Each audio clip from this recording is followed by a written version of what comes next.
నమస్తే, welcome to Sri paper news. ముందుగా headlines. Real time governance పై ముఖ్యమంత్రి నారా చంద్రబాబు నాయుడు సమీక్ష. సాంకేతికతతో రాజకీయ నేరగాళ్లు ముసుగు తీయాలని ఆదేశం.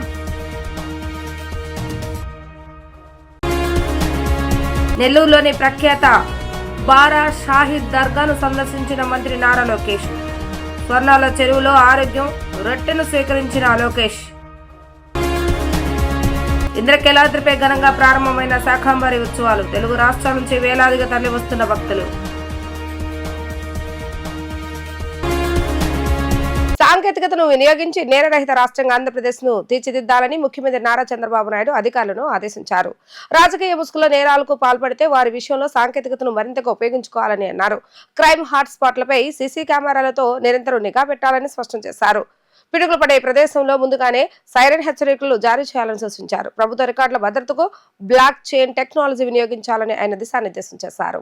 అమరావతి సచివాలయంలో రియల్ టైమ్ గవర్నెన్స్ పై చంద్రబాబు నాయుడు అధికారులతో ఉన్నత స్థాయి సమీక్ష నిర్వహించారు. ఈ సందర్భంగా ఆయన మాట్లాడుతూ కొందరు రాజకీయ ముసుగులో తెలివిగా నేరాలు చేసి దాన్ని ప్రభుత్వంపై నెడుతున్నారని, పోలీసులకు సహకరించని వ్యక్తులు, నేతల విషయంలో మరింత అప్రమత్తంగా ఉండాలని అధికారులను ఆదేశించారు. ఇలాంటి వారి కోసం పబ్లిక్ సేఫ్టీ యాక్ట్ కింద వారి వద్ద నుంచి డేటాను తీసుకునేందుకు చర్యలు చేపట్టాలని సూచించారు. ఆయా నేరాలకు బాధితులు చేసే అంశంపై దృష్టి పెట్టాలని ఆదేశించారు. శాంతి భద్రతల పర్యవేక్షణలో ఏపీ వినియోగించే సాంకేతికత ఓ మోడల్ కావాలని ఆకాంక్షించారు. ప్రైవేట్ సీసీ కెమెరాల ఫుటేజ్ వ్యవహారంలోనూ నిబంధనలు మార్చేలాగా చర్యలు తీసుకోవాలని అధికారులకు ఆదేశాలు ఇచ్చారు. నేరాల నియంత్రణకు ప్రైవేట్ కెమెరాలను కూడా వినియోగించుకునేలా చూడాలని స్పష్టం చేశారు. ప్రజా భద్రత కోసం, నేరాల కట్టడి కోసం దర్యాప్తు నిమిత్తం షాపింగ్ మాల్స్, థియేటర్లు, హోటళ్ల వద్ద ఉండే సీసీ కెమెరాల్లోని ఫుటేజ్ ను సేకరించే వంటి వాటి విషయాల్లోనూ పబ్లిక్ సేఫ్టీ యాక్ట్ ను వర్తింపజేయాలని అన్నారు. వివిధ రంగాల్లో డ్రోన్లు, సీసీ కెమెరాల వినియోగం పెంచాలని ముఖ్యమంత్రి ఆదేశించారు. ఓరోకల్లో డ్రోన్ సిటీ పురోగతిపైన అధికారుల నుంచి వివరాలను అడిగి తెలుసుకున్నారు. రాష్ట్ర ఐటీ మానవ వనరుల శాఖ మంత్రి నారా లోకేష్ నెల్లూరులో జరిగిన ప్రఖ్యాత రొట్టెల పండుగలో పాల్గొన్నారు. మత సామరస్యానికి ప్రతీకగా నిలిచే ఈ వేడుకల కోసం ఎన్ని ఆర్థిక ఇబ్బందులు ఉన్నప్పటికీ కూటమి ప్రభుత్వం 10 కోట్లు ఖర్చు చేసిందని ఆయన వెల్లడించారు. నెల్లూరు నగరంలోని బారా షాహిద్ దర్గాను లోకేష్ సందర్శించుకున్నారు. అక్కడ ఆయనకు ముస్లిం మత పెద్దలు ఘనంగా స్వాగతం పలికి గలఫ్తో సత్కరించారు. అనంతరం మహమ్మద్ ప్రవక్త అనుచరులైన 12 మంది అమరవీరుల చిహ్నాలపై ఆయన చాందన్ను కప్పి ప్రత్యేక ప్రార్థనలు నిర్వహించారు. పండుగలో ప్రధాన ఘట్టమైన రొట్టెల మార్పిడి కార్యక్రమంలో భాగంగా లోకేష్ స్వర్ణాల చెరువు వద్దకు చేరుకున్నారు. అక్కడ భక్తులతో కలిసి ఆరోగ్య రొట్టెను స్వీకరించారు. ముఖ్యమంత్రి చంద్రబాబు నాయుడు ఆరోగ్యంగా ఉండాలని కోరుకుంటూ తాను ఆరోగ్య రొట్టె పట్టుకున్నానని తెలిపారు. రాష్ట్ర ప్రజలందరూ ఆరోగ్యాలతో ఉండాలని ఆయన ఆకాంక్షించారు. 2014 తర్వాత రొట్టెల పండుగ అనేది తెలుగుదేశం పార్టీ అధికారంలో ఉన్నప్పుడే అద్భుతంగా జరిగేది. ఆనాడు నారాయణ గారు మంత్రిగా ఉన్నప్పుడు కూడా నిధులు కేటాయించారు. ఈ కార్యక్రమం జయప్రదం చేశాక అనేక పనులు చేశాం. ఈసారి కూడా ఎన్ని ఆర్థిక ఇబ్బందులున్నా 10 కోట్ల పైన మనం ఈ కార్యక్రమం కోసం రాష్ట్ర ప్రభుత్వం ఖర్చు పెడతాం జరిగింది. సో తెలుగుదేశం కానివ్వండి, కూటమి ప్రభుత్వం ఆలోచన ఒకటే, తెలుగోళ్ళు ఎక్కడున్నా హాయిగా చల్లగా ఉండాలి, దేవుడు వాళ్ళకి ఆరోగ్యంగా చూసుకోవాలనే లక్ష్యంతో అందరం ప్రార్థిస్తూ ఉంటాం. ఈరోజు రొట్టెల పండుగలో చాలా చర్చించాం, ఏ రొట్టె తీసుకోవాలా తీసుకోకూడదు దాని మీద చర్చించాం. నేను బలంగా నమ్మేది బాబు గారు ఆరోగ్యంగా ఉంటే రాష్ట్రం సుభిక్షంగా ఉంటుంది, రాష్ట్రం బాగుంటుందని బలంగా నమ్మే వ్యక్తి. అందుకే ఆరోగ్య రొట్టె తీసుకుంటాం కూడా జరిగింది. ప్రజల ఆశీస్సులు ఎప్పుడు కూటమి ప్రభుత్వానికి ఉండాలా. ఏ బాధ్యత అయితే మమ్మల్ని గెలిపించారో ఆ బాధ్యతతోనే మేము పనిచేస్తాం. ఇచ్చిన ప్రతి మాట నిలబెట్టుకుంటాం. అహర్నిశలు ప్రజల కోసం పనిచేస్తాం. దాదాపు 50% మంది మొదటిసారి ఎమ్మెల్యేలు అయిన వాళ్ళు ఉన్నారు. 17 మంత్రులు ఫస్ట్ టైం మంత్రులు కూడా ఉన్నారు. ఒక కసితో, ఒక పట్టుదలతో పనిచేయాలని తపంతో మేమందరం ఉన్నాం. ఈరోజు సుపరిపాలన తొలి అడిగి వేసాం. ఇంకా 4 సంవత్సరాలు అనేక సంక్షేమ అభివృద్ధి కార్యక్రమాలు కూటమి ప్రభుత్వం కలిసికట్టుగా చేస్తుందని. ఇంద్రకీలాద్రి కనకదుర్గ అమ్మవారి ఆలయంలో శాకంబరి ఉత్సవాలు ప్రారంభమయ్యాయి. ప్రతి ఏడాది ఆషాఢ మాసంలో నిర్వహించే శాకంబరి మహోత్సవాలు జూలై 8వ తేదీ నుంచి 10వ తేదీ వరకు జరుగుతాయి. 3 రోజుల పాటు శాకంబరి ఉత్సవాలను వైభవంగా జరుగుతాయని తెలిపారు. శాకంబరి దేవి రూపంలో దుర్గమ్మని కూరగాయలతో విశేషంగా అలంకరించారు. భక్తులకు 3 రోజుల పాటు ఆలయ అధికారులు ప్రత్యేక దర్శన ఏర్పాట్లు చేశారు. 2 తెలుగు రాష్ట్రాల నుంచి వేలాదిగా భక్తులు తరలివచ్చి అమ్మవారిని దర్శించుకుంటున్నారు. భక్తులు భారీగా తరలి వస్తుండటంతో ఆలయ పరిసరాలు కిటకిటలాడాయి. దుర్గమ్మ దర్శనం కోసం ప్రత్యేక క్యూ లైన్లు ఏర్పాటు చేశారు. భక్తులకు ఎలాంటి ఇబ్బందులు కలగకుండా ఆలయ అధికారులు చర్యలు తీసుకుంటున్నారు. అమ్మవారికి విరాళంగా భక్తులు కూరగాయలు సమర్పిస్తున్నారు. ఆలయ పరిసర ప్రాంతాలను కూరగాయలతో దేవస్థాన అధికారులు ప్రత్యేకంగా అలంకరించారు. దేవస్థాన ప్రధానార్చకులు, ఉప ప్రధానార్చకులు బృందం అమ్మవారికి సర్వాలంకారంగా శాకంభరి స్వరూపంగా మనకి అమ్మవారిని దర్శనమిచ్చేలాగా అలంకరించారు. రేపు ఎల్లుండి కూడాను చతుర్దశి పూర్ణిమ 2 రోజులు కూడా ఈ శాకంభరి ఉత్సవాలు వైభవపతంగా జరుగుతాయి. పూర్ణిమ నాడు ఉదయం 11 గంటలకి మహాపూర్ణాహుతితో ఈ శాకంభరి ఉత్సవాలు పరిసమాప్తి అవుతాయి. ఈ 3 రోజుల్లో కూడాను అమ్మవారికి అలంకరించినటువంటి శాకములచే కదంబ ప్రసాదాన్ని కూడాను తయారు చేసి భక్తులు అందరికీ కూడాను వితరణ చేయటం జరుగుతుంది. మరి ఈ కదంబ ప్రసాదాన్ని స్వీకరించిన వారందరికీ కూడాను చక్కని ఆరోగ్యం కలిగి ఆయుష్ తేజస్సు కూడాను కలుగుతాయి. 50 మంది భక్తులందరూ కూడా ఈ చక్కని అవకాశాన్ని వినియోగం చేసుకుని అమ్మవారి యొక్క కృపకు పాత్రులయ్యి ఆయురారోగ్య ఐశ్వర్యాలతో వర్ధిల్లాలని కోరుకోవడం జరుగుతున్నది. ఇటువంటి క్రతువులు చేయటం వల్ల దేశము రాష్ట్రము కూడా దుర్భిక్షము లేకుండా చక్కగా సస్యశ్యామలంగా పాడి పంటలు పండుతాయి. రాష్ట్ర అధికారులు పాలకవర్గము అందరూ కూడాను చక్కగా చక్కని సుపరిపాలన చేయటం జరుగుతుంది. ఇటువంటి కార్యక్రమాల వల్ల దేశాభ్యున్నతి, రాష్ట్రాలు అభివృద్ధి చక్కగా చెందుతాయి. శాకంబరి ఉత్సవాలు అనేది మనకు ప్రారంభమయ్యాయి. భక్తుల రద్దీ కూడా కొద్దిగా టైం వెళ్తే పెరుగుతుంది. ప్రకృతి సిద్ధంగా పండిన పంటలు ఏవైతే కాయగూరలు కావచ్చు, ఆకుకూరలు కావచ్చు, పళ్ళు కావచ్చు, ఇవన్నీ కూడా అమ్మవారికి ప్రీతిపాత్రంగా భావించి, ముఖ్యంగా దీని ఉద్దేశం ఇక్కడ పాడి పంటలు కానీ ప్రజలు కానీ సమృద్ధిగా ఉండాలని చెప్పే ఉద్దేశంతోనే ఈ యొక్క శాకాంబరి అనేది 3 రోజులు మనం గడుపుకుంటాము. ఇంకా ఈరోజు రేపు ఇంకా బాగా ఉంటుంది, రకరకాలైనటువంటి కాయగూరలు. ఎల్లుండికి ఫైనల్గా మనకు పూర్తిగా ఇంకా ఎక్కువగా ఉంటుంది.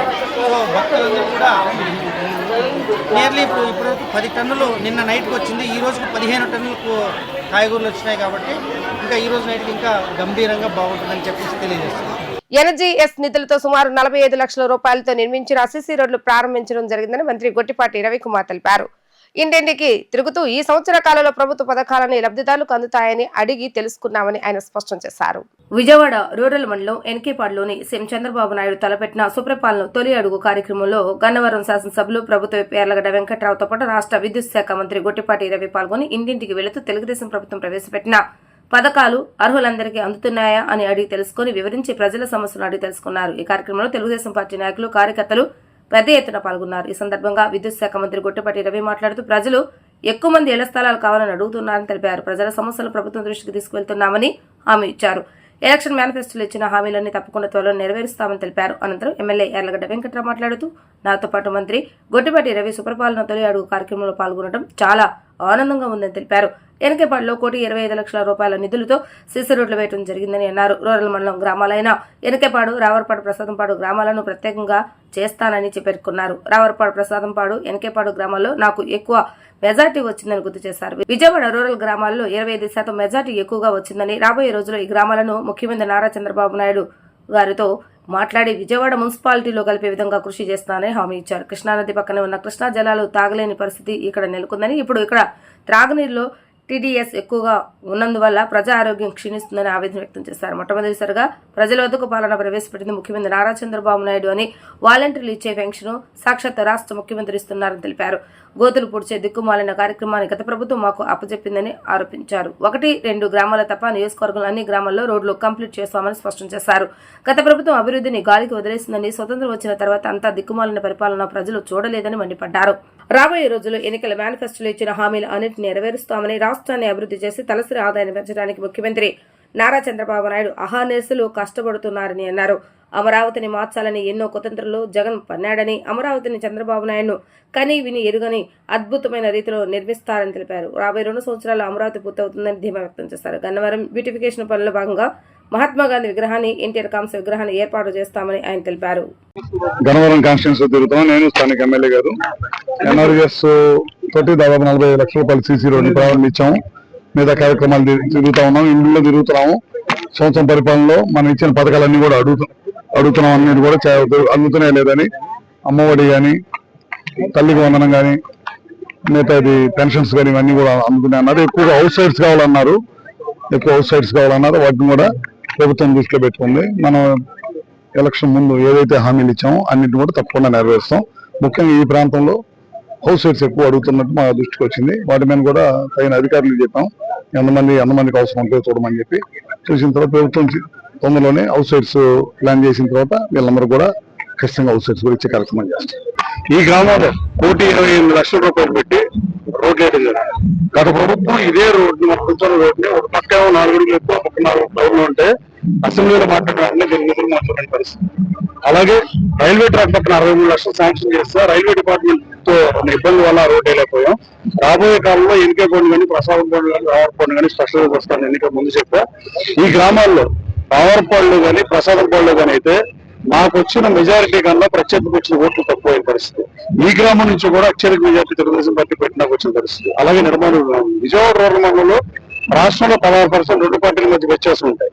నా గన్నవరం మండలంలో 8% వచ్చినా, బాపులపాడులో 9% వచ్చినా, ఊటూరులో 3-4% వచ్చినా, ఇక్కడ విజయవాడ రూరల్ మండలంలో 25% నాకు మెజార్టీ వచ్చిన పరిస్థితి. దాదాపు 20,000 మెజార్టీ, 19,973 మెజార్టీ ఇచ్చిన రూరల్ మండల ప్రజలకి ఎంత చేసినా తక్కువే.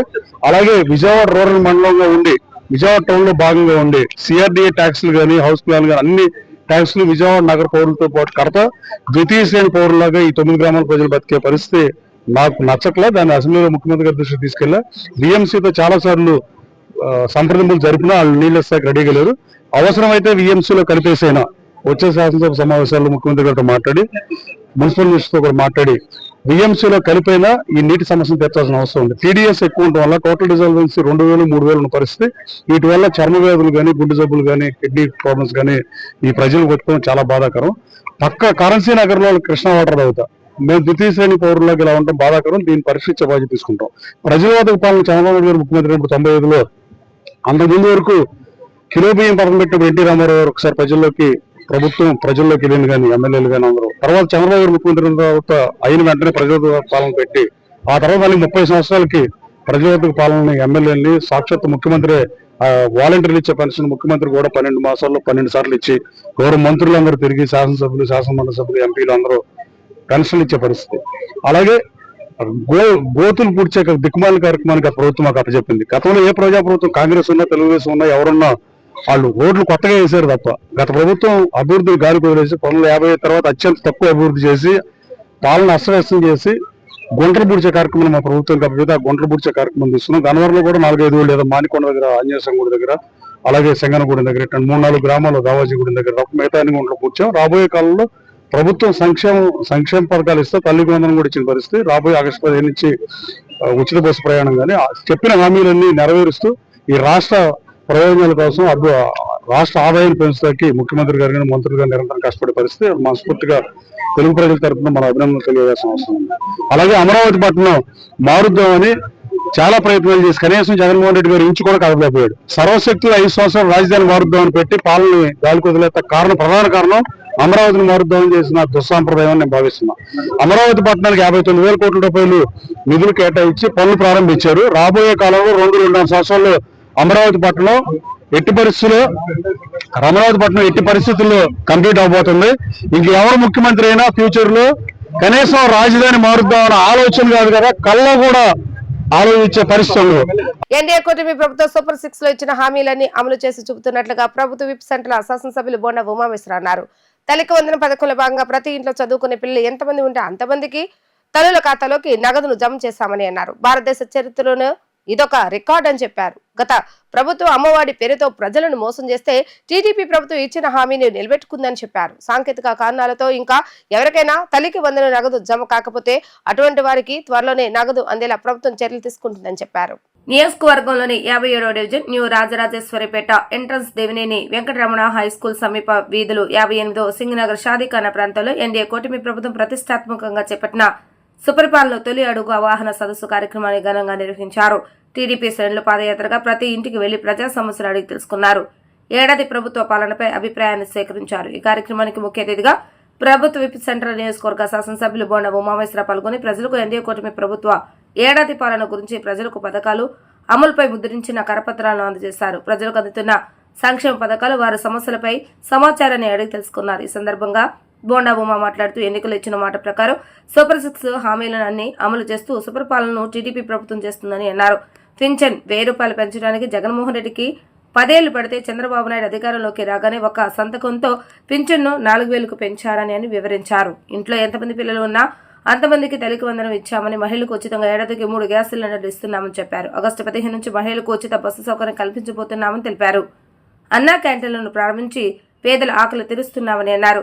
ప్రభుత్వ ఏడాది పాలనపై ప్రజలంతా ఎంత సంతృప్తిని వ్యక్తం చేస్తున్నారని బోండా ఉమా ఈ సందర్భంగా చెప్పారు. టీడీపీ మాజీ ఫ్లోర్ లీడర్ ఎరుబోతు రమణారావు మాట్లాడుతూ ఇచ్చిన హామీలను అమలు చేసే ప్రభుత్వం టీడీపీ ప్రభుత్వం అని అన్నారు. ఎమ్మెల్యే బోండా ఉమామహేశ్వర సారథ్యంలో నియోజకవర్గ అన్ని విధాలుగా అభివృద్ధి చెందుతుందని అన్నారు. ఈ కార్యక్రమంలో టీడీపీ రాష్ట్ర కార్యదర్శి అమృత సాంబశివరావు, మాజీ కార్పొరేటర్ పిరియా జగదంబ తదితరులు పాల్గొన్నారు.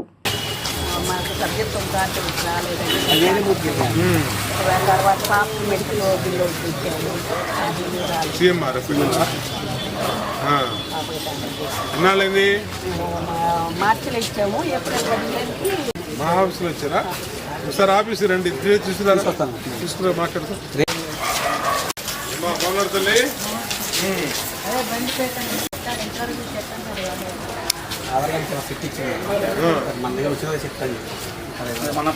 అంటే మన ఆఫీస్లో ఇచ్చావా? అవునమ్మా, అది ఆల్రెడీ పంపించాం. దీంతో పాటు ఇంకొంతమంది రావాలి, అయితే తెప్పించినాక ఇస్తాను. నీకు పింఛన్ వస్తుందా? వచ్చారు. ఎంతమంది పిల్లలు వచ్చారు? షాదీ కంటే మామూలు చేపిద్దాం.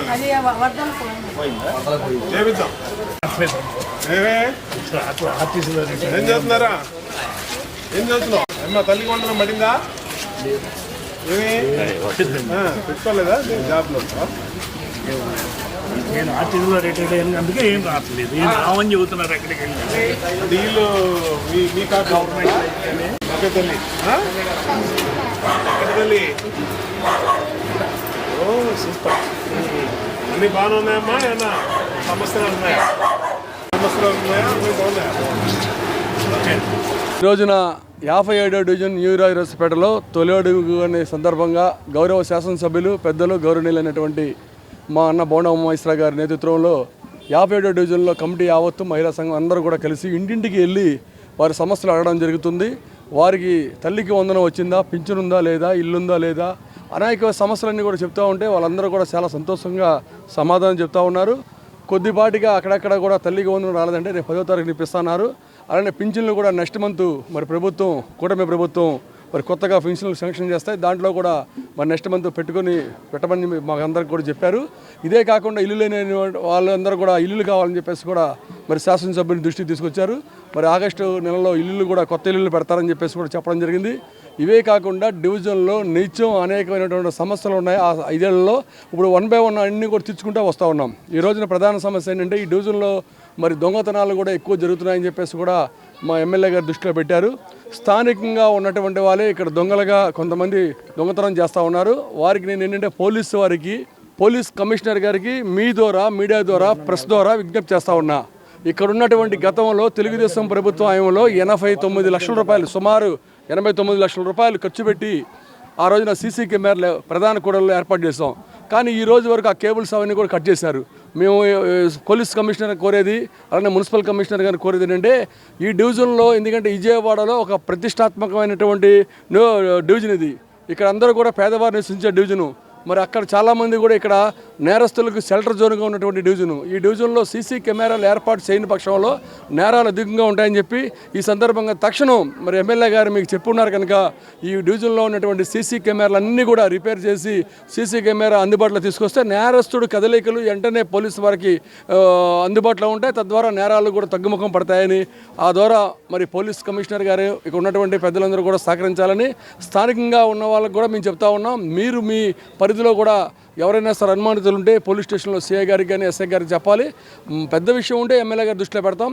ఏ సమస్య వచ్చినా తెలుగుదేశం పార్టీ కార్యాలయం ఇక్కడ ఉంది. మీ సమస్యను పరిష్కరించడం కోసమే మేము ఎక్కువ శాతం ప్రయత్నిస్తూ ఉన్నాం. భవిష్యత్తులో ఇల్లు లేని నిరుపేదలకు కానీ, పింఛన్ లేనటువంటి వారికి కానీ, అలానే తల్లికి వందనం రాకపోయినా, ఏ పథకం అయినా సరే రాకపోతే మా దృష్టికి తీసుకొచ్చి ఆఫీస్లో మీరు రికార్డ్ చేస్తే మేము సచివాలయ సిబ్బందికి చెప్తాం, అధికారుల దృష్టికి తీసుకెళ్తాం. పెద్ద సమస్య అయితే ఎమ్మెల్యే గారి ద్వారా పరిష్కరిస్తామని ఈ సందర్భంగా మీ అందరికీ కూడా తెలియజేస్తా ఉన్నా. నాడు నేడు కాంట్రాక్టు పనులు ఇప్పిస్తానని వైసీపీ ప్రభుత్వ సమయంలో కడపకు చెందిన ఇద్దరు వ్యక్తులు తన దగ్గర 25 లక్షల రూపాయలు తీసుకుని మోసం చేశారని కంచి రాజేష్ అనే కాంట్రాక్టర్ ఆవేదన వ్యక్తం చేశారు.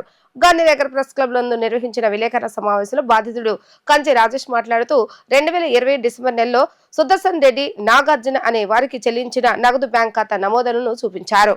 తాడేపల్లి భారతి ఇన్ఫో టెక్నాలజీస్ కంపెనీకి పేమెంట్ చేసినట్లుగా వివరించారు. తాము వైఎస్ భారతి తరపు వ్యక్తులమని చెప్పి భారతి ఇన్ఫా పేరుతో 1,50,00,000 రూపాయలకు వర్క్ ఆర్డర్ కాపీని తనకు ఇచ్చారని చెప్పారు. కానీ కాంట్రాక్టు పనులు ఇవ్వలేదని తెలిపారు. రాష్ట్ర ప్రభుత్వం ముఖ్యమంత్రి నారా చంద్రబాబు నాయుడు, నారా లోకేష్, పవన్ కళ్యాణ్ స్పందించి తనకు సుదర్శన రెడ్డి, నాగార్జున ఇవ్వవలసిన నగదును ఇప్పించాలని విన్నవించారు.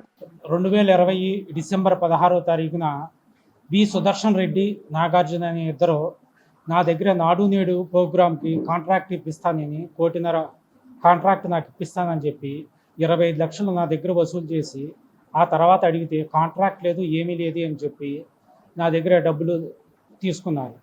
వారిని అడగగా కాంట్రాక్ట్ ఇప్పించక నా డబ్బులు తిరిగి ఇమ్మని అడిగితే మేము భారతీరెడ్డి రిలేషన్ అవుతామని చెప్పి నన్ను మోసం చేసినారు. వాళ్ళని నేను చాలాసార్లు ప్రాధాయపడ్డా, నాకు నా డబ్బులు నాకు ఇచ్చేయండి అని. కానీ వారు ఎటువంటి సమాధానం నాకు చెప్పకుండా అలా ప్రొలాంగ్ చేసుకుంటూ వెళ్తూ వచ్చినారు. తర్వాత నేను ఒకరోజు వారిని కలిసి డైరెక్ట్గా అడిగాను, నా డబ్బులు నాకు ఇచ్చేయండి అని చెప్పి. అప్పుడు వారు ఇవ్వను, మీ డబ్బులు మీకేమో, మేము ఇదివరకు వైసీపీలో ఉన్నాము, ఇప్పుడు టీడీపీలోకి వచ్చాము రూలింగ్ పార్టీలో. ఇప్పుడు అతను వి సుదర్శన్ రెడ్డి అనే అతను టీడీపీలో కడప జిల్లా వాస్తుడు, అక్కడ ఎంపీటీసీగా చేస్తాను, నువ్వు నన్ను ఏమీ చేయలేవు అని చెప్పి బెదిరించాడు. తర్వాత మళ్ళీ నన్ను చంపేస్తాను, నీ పిల్లల్ని కిడ్నాప్ చేస్తామని చెప్పుకుంటూ వచ్చారు. నేను భయపడ్డాను. తర్వాత మళ్ళీ ఒక నెల రోజుల ముందు నన్ను ఒక 10 లక్షలు వాళ్ళకే తిరిగి ఇమ్మని చెప్పి నన్ను బెదిరించి ఇవ్వకపోతే చంపేస్తామని బెదిరిస్తున్నారు. అందుకని నాకు పోలీసు వారు తగు న్యాయం చేయవలసిందిగా నేను కోరుతున్నాను. వాళ్ళ ఒక తెలిసిన ఫ్రెండ్ ద్వారా పరిచయం అయింది. వాళ్ళు నాకు వర్క్ ఆర్డర్ కూడా ఇచ్చారు 1,50,00,000. కడప జిల్లా అండి వాళ్ళు. సుదర్శన్ రెడ్డి, నాగార్జున ఇద్దరు కడప. ఇది 2020 డిసెంబర్ 16వ తారీఖు ఇచ్చానండి. 20 లక్షల దాకా బ్యాంక్ ట్రాన్స్ఫర్ చేశాను.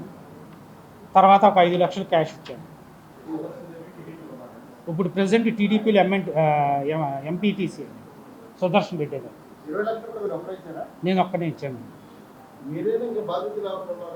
ఇంకా చాలా ఉన్నారని చెప్పారండి, కానీ వాళ్ళ ముందుకు రావడానికి ఇష్టపడలేదు, మీడియా ముందుకి.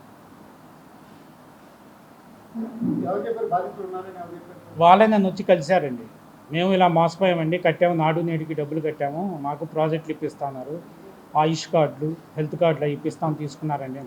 మరి రండి మీడియా ముందుగా అంటే మేము రాలేమండి అని చెప్పి వాళ్ళు భయపడుతున్నాం. వాళ్ళని కూడా బెదిరించారని తెలిసింది నాకు. నాయకత్వ లక్షణాలు పెంపొందించే విధంగా సమాజాన్ని మోటివేట్ చేయడమే లక్ష్యంగా జూనియర్ ఛాంబర్ ఇంటర్నేషనల్ పనిచేస్తుందని జేసీఐ ఇండియా జాతీయ అధ్యక్షులు అంకుర్ జుంజున్వాలా తెలిపారు. స్థానిక వ్యాపారాలను ప్రోత్సహించడమే కాకుండా జేసీఐ గురించి ప్రజలకు అవగాహన పెంచే ప్రయత్నం జరిగిందని తెలిపారు. పోరంకిలోని సుప్రీం ఎక్స్ అండ్ ఫర్నిచర్ కార్యాలయంలో ఏర్పాటు చేసిన సమావేశంలో జేసీఐ ఇండియా జాతీయ అధ్యక్షులు అంకుర్ జుంజున్వాలా మాట్లాడుతూ సభ్యులకు వ్యక్తిత్వ వికాసం, సామాజిక బాధ్యతతో వ్యాపార పరంగా మోటివేట్ చేయడం జరుగుతుందని అన్నారు. దాదాపు 130 దేశాల్లో 2 లక్షల మంది సభ్యులు ఉన్నారని అన్నారు. హార్ట్ ఎన్లార్జ్మెంట్ వ్యాధితో బాధపడుతున్న చిన్నారి అన్వితకు త్వరితగతిన హృదయ మార్పిడి శస్త్రచికిత్స అవసరం ఉండటంతో 55 లక్షల ఖర్చుతో చికిత్స అవసరమని డాక్టర్లు సూచించారు. దీన్ని దృష్టిలో ఉంచుకొని జేసీఐ విజయవాడ సుప్రీం తరపున 50,000 రూపాయల ఆర్థిక సహాయాన్ని సమీకరించి JCI national president Ankur Jhunjhunwala చేతుల మీదుగా అన్వితకు చెక్కును అందజేయడం జరిగింది. ఇది జేసీఐ యొక్క మానవతా హృదయానికి నిదర్శనంగా నిలిచింది. ఈ కార్యక్రమంలో JCI zone president JFS Bharat Kumar, zone vice president JC Aravind కూడా పాల్గొని తమ ఆశయాలను పంచుకున్నారు. అనంతరం నేషనల్ ప్రెసిడెంట్ కి సత్కారం జరగగా ఆయన జేసీఐ సభ్యులు నాయకత్వం మరియు సేవా దిశగా సభ్యులను ఉద్దేశించి మాట్లాడారు. ఈ కార్యక్రమాన్ని జేసీఐ విజయవాడ సుప్రీం అధ్యక్షులు జేసీ హెచ్జీఎఫ్ రాజేష్ చెక్క, కార్యదర్శి జేఎఫ్ఎం తేజ, కోశాధికారి JFM Nagidi Mahesh, project chairman JFM Vishnu Raju తదితరులు పాల్గొన్నారు. Hello, I am JC Ankur Jhunjhunwala, the National President of JCI India for the year 2025, and I am here in Vijayawada today on my official tour. I am in fact touring Telangana and Andhra Pradesh over the last week, and I'll be doing so in the next few days also. During my tour, I am meeting my members, the members of JCI India who are here present in the state, and trying to gauge as to what are the JCI activities that are happening here. How are we able to create positive impact in the society? What is it that we are doing, and what is it that we can do going forward? In the course of my meetings, I have realized that we have a very, very strong and fantastic JCI movement here. We have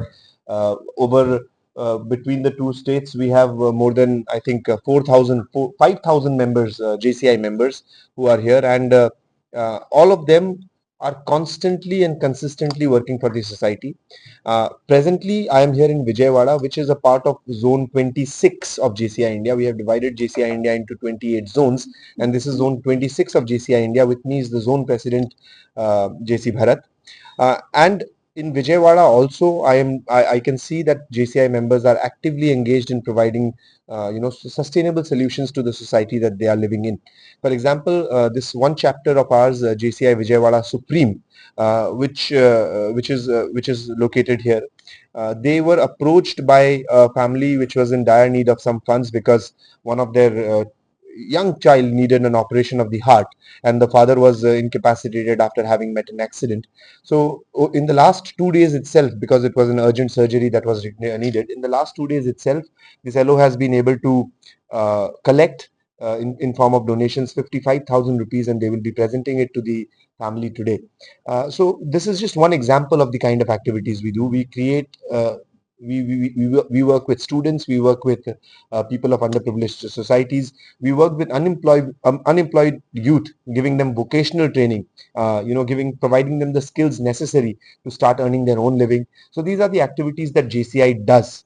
Let me also tell you a little bit about this organization itself. It is an organization of young people between the ages of 18 to 40, and it is spread across 130 countries in the world. And wherever this organization is, they are working for the society. But more than that, they are also working for the development of the members in terms of their personality. Because we believe that if our members become better leaders, then when they go out into the society as social leaders, as political leaders, as business leaders, they will automatically make the society also better. So when this beautiful organization is working here in Andhra Pradesh and Telangana, I invite all my viewers also to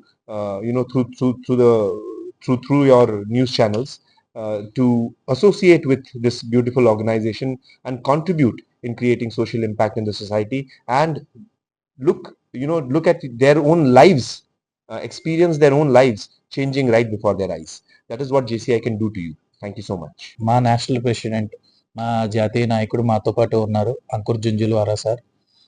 ఈరోజు స్పెషల్గా ఏంటంటే మేము focus చేసింది ఏంటంటే junior chamber అనే organisation self development organisation, అలానే growth పరంగా కానీ మన ట్రైనింగ్లో కానీ వ్యక్తిత్వ వికాసంగా కానీ చాలా హెల్ప్ఫుల్ అవుతుంది ప్రతి పర్సన్కి. అలానే ఒక సొసైటీకి ఒక సర్వీస్ చేయాలనుకున్న ఒక లీడర్ కావాలన్నా JCI చాలా ఈజీగా JCI మెంబర్స్ని JCI మెంబర్స్ మోటివేట్ అవుతారు, సొసైటీకి కావాల్సిన విధంగా సపోర్ట్ చేస్తారు. ఎందుకంటే రీసెంట్గా ఒక 2 days బ్యాక్ అనుకోకుండా ఒక హార్ట్ సంబంధించిన ఒక పాపకి హార్ట్ సర్జరీ అరేంజ్మెంట్ చేయాల్సి వచ్చి మా JCI మెంబర్స్కి ఇన్ఫర్మేషన్ వచ్చింది. విత్ ఇన్ స్పాట్లో 2 daysలో చాలా షార్ట్ టైంలో విజయవాడ సుప్రీం రాజేష్ అండ్ వాళ్ళ టీం అందరూ కలిపి 55,000 రూపీస్ పులప్ చేసి ఆ ఫ్యామిలీకి సపోర్ట్ చేస్తున్నారు. ఇలా హెల్త్ విషయంలోనే కాదు, ఎడ్యుకేషన్లో విషయంలో కానీ, లీడర్షిప్ స్కిల్స్లో కానీ, మీ సెల్ఫ్ డెవలప్ మోటివేషన్లో కానీ, మీ బిజినెస్లో పరంగా కానీ, మీ సెల్ఫ్ గ్రోత్లో పరంగా కానీ అన్ని విధాలుగా JCI మీకు సపోర్ట్ చేస్తుంది. ఇట్లాంటి ఆర్గనైజేషన్ ఏంటంటే ఇది మోర్ దెన్ 130 కంట్రీస్లో ఉంది. ఈ ఆర్గనైజేషన్లో మనకి తెలియక direct or indirect more than 1 or 2 lakhs members ఉన్నారు సార్ మన JCI ఇండియాలో. అలానే so many national and international leaders also part of JCI. మామిడి రైతులకు ప్రభుత్వం కల్పించిన మద్దతు ధర గురించి అవగాహన లేని జగన్మోహన్ రెడ్డి ఇష్టం వచ్చినట్లుగా ఆరోపణలు చేస్తూ రైతులు మభ్యపెట్టే ప్రయత్నాలు చేస్తున్నారని ఆంధ్రప్రదేశ్ రాష్ట్ర వ్యవసాయ మిషన్ చైర్పర్సన్ మర్రెడ్డి శ్రీనివాసరెడ్డి విమర్శించారు. కూటమి ప్రభుత్వం తోతాపురి మామిడిని కిలో 12 రూపాయలకి కొనుగోలు చేయాలని నిర్ణయించుక ఇందులో 8 ఫ్యాక్టరీలు మిగిలిన 4 రాష్ట్ర ప్రభుత్వం భరిస్తుందని, జగన్ కర్ణాటకలోని మామిడి కిలో 16 రూపాయలు కొనుగోలు చేస్తారంటూ తప్పుడు ప్రచారం చేస్తున్నారు. వాస్తవానికి కర్ణాటకలోని మండీలో కిలో 2 ఫ్యాక్టరీల్లో 4 రూపాయలకి కొనుగోలు చేస్తున్నారని వివరించారు. తిరుపతి, అన్నమయ్య జిల్లాల్లో ఉన్నటువంటి ఈ జ్యూస్ వెరైటీ, పల్ప్ వెరైటీ ఏదైతే ఉందో తోతాపురి మామిడి పంటకు సంబంధించినటువంటి చర్చ ప్రధానంగా జరుగుతూ ఉంది.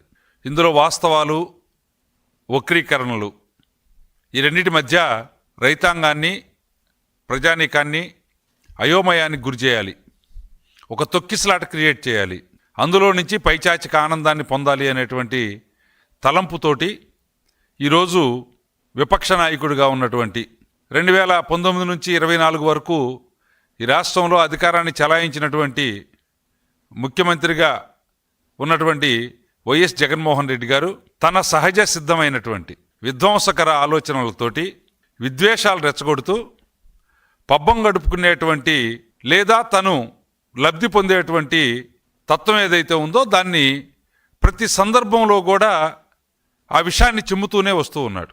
గత 5 సంవత్సరాలు అధికారం ఉన్నప్పుడు అధికారం అంటే పరిపాలన, ప్రజా సంక్షేమం, అభివృద్ధి అనేటువంటి అంశాలను పక్కన పెట్టి తనకున్నటువంటి కోరిక ఏదైతే ఉందో దోపిడీ, సంపదని దోచుకోవటం, సంపదను సృష్టించడం, ప్రజలకు పంచడం అనేటువంటి అధికారాన్ని తనకొచ్చినప్పుడు మాత్రం అధికారం అంటే దోచుకోవటానికి అనేటువంటి తత్వంతో ఏ విధంగా అయితే గత 5 సంవత్సరాలు పరిపాలన చేశాడో చూసాం. తన అధికారంలోకి రావటానికి, తనకు ఆ అధికారం దఖలుపట్టడానికి ఏ విధమైనటువంటి అబద్ధాలనైనా నిస్సంకోచంగా నిస్సిగ్గుగా తయారు చేసి ప్రచారం చేయడానికి అవసరమైనటువంటి యంత్రాంగాన్ని, పెయిడ్ బ్యాచ్ని తన చుట్టూ పెట్టుకొని ఆ ప్రచారాలు అప్పుడు చేశాడు, మళ్ళా తిరిగి ఈరోజు మొదలుపెట్టాడు. వాస్తవంగా ఈరోజు మామిడి పంటకు సంబంధించి జరుగుతున్నది ఏంటి, జగన్మోహన్ రెడ్డి ఏం చెప్పదలుచుకున్నాడు, ఏం చేయదలుచుకున్నాడు అనేటువంటి విషయాన్ని ఈరోజు ప్రజలకు అర్థం కావాల్సినటువంటి అవసరం ఉంది. అదే సందర్భంలో రైతాంగానికి కూడా భరోసా ఇచ్చారు. కేజీకి 4 రూపాయల చొప్పున, అంటే గిట్టుబాటు ధర కనీసం 12 రూపాయలు ఉంటే రైతాంగానికి లాభదాయకంగా ఉంటుంది, తమ కుటుంబాలకు అవసరమైనటువంటి కార్యకలాపాలు నిర్వహించుకోవడానికి కావాల్సినటువంటి డబ్బు సమకూరుతుంది అని వచ్చినప్పుడు చర్చ, ఒక టన్ను వచ్చేసి 12,000 రూపాయలు కొనుగోలు జరిగే విధంగా చర్యలు తీసుకొని 8,000 రూపాయలని ఫ్యాక్టరీల నుంచి ఇవ్వమని 4,000 రూపాయలు ప్రభుత్వం భరించే దానికోసం ఆ రోజు సిద్ధమైంది. ఇదే విషయాన్ని రైతాంగంతో, ఫ్యాక్టరీ యజమానులతో చెప్పి జూన్ 9వ తేదీ నాడు ఈ ప్రొక్యూర్మెంట్ కూడా ప్రారంభించడం జరిగింది. ఇది వాస్తవం. ప్రొక్యూర్మెంట్ జూన్ 9న ప్రారంభం అయితే ఈరోజు జూలై 7. నిన్నటి వరకు, నిన్న సాటర్డే శనివారం 5వ తేదీ వరకు ఈ రాష్ట్రంలో మండీల ద్వారా అయితేనేమి, ఫ్యాక్టరీల ద్వారా అయితేనేమి 3,08,000 టన్నులు ప్రభుత్వం ప్రొక్యూర్ చేయటం, ఫ్యాక్టరీలు మండీలు ప్రొక్యూర్ చేయటం జరిగింది. వీటన్నిటికీ కూడా రాష్ట్ర ప్రభుత్వం ఫర్ టన్ 4,000 రూపీస్ పే చేయటానికి సిద్ధంగా ఉంది. ఆల్రెడీ వాళ్ళందరికీ ఆ ప్రాసెస్ స్టార్ట్ చేసింది. ఇది రాష్ట్ర ప్రభుత్వం అటు ఫ్యాక్టరీ యజమానులకి ఇటు రైతాంగానికి కల్పించినటువంటి భరోసా. వార్తలు ముగించే ముందు హెడ్లైన్స్ మరొకసారి. రియల్ టైమ్ గవర్నెన్స్ పై ముఖ్యమంత్రి నారా చంద్రబాబు నాయుడు సమీక్ష, సాంకేతికతతో రాజకీయ నేరగాళ్లు ముసుగు తీయాలని ఆదేశం.